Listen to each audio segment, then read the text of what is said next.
مشاهدينا الكرام، مشاهدينا المشهد 24، أهلا وسهلا بكم معنا من مدينة مراكش المدينة الحمراء. نتواجد اليوم لحضور الدورة الثالثة لمعرض جيتكس إفريقيا، أكبر تظاهرة تكنولوجيا وريادية بالقارة، بحضور نحو 45 ألف مشارك وأكثر من 1400 عارض يمثلون أزيد من 130 دولة.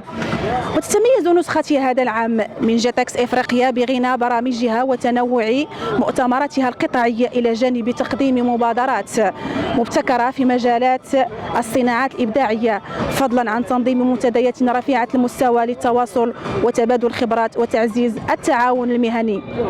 ويشكل معرض محطة استراتيجية لترسيخ موقع المملكة المغربية كوجهة رائدة في مجال الابتكار الرقمي على صعيد القارة الإفريقية. من مراكش.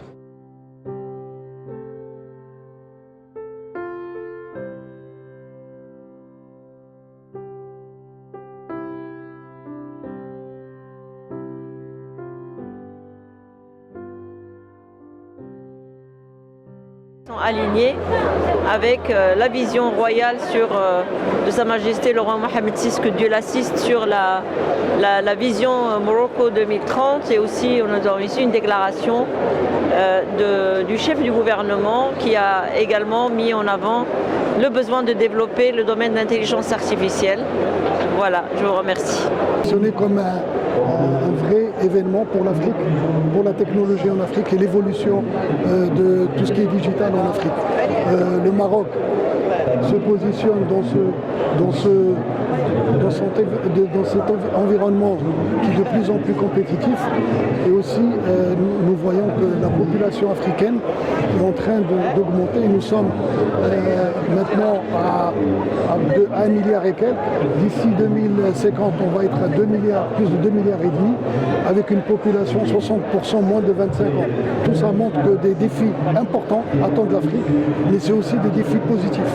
Nous avons, par exemple, pour le Maroc, nous avons besoin de former plus de 100 000 techniciens dans l'informatique, que ce soit au niveau du coding, au niveau cybersécurité, au niveau de tout ce qui est digital. Nous avons besoin de former plus de 100 000 techniciens par an, qu'ils soient marocains ou étrangers, mais nous avons besoin de ça pour faire face à la demande importante au niveau de tout ce qui est digital. Nous avons aussi besoin de digitaliser l'administration marocaine pour qu'elle soit encore plus agile.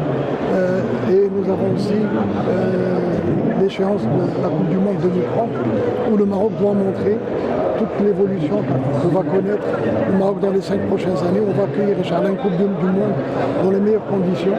On va voir la 5G aussi qui va être opérationnelle. Ça a été annoncé pour 2029-2030. Tout ça est de bon augure, et grâce à la vision de Sa Majesté, nous sommes en train d'accélérer ce processus.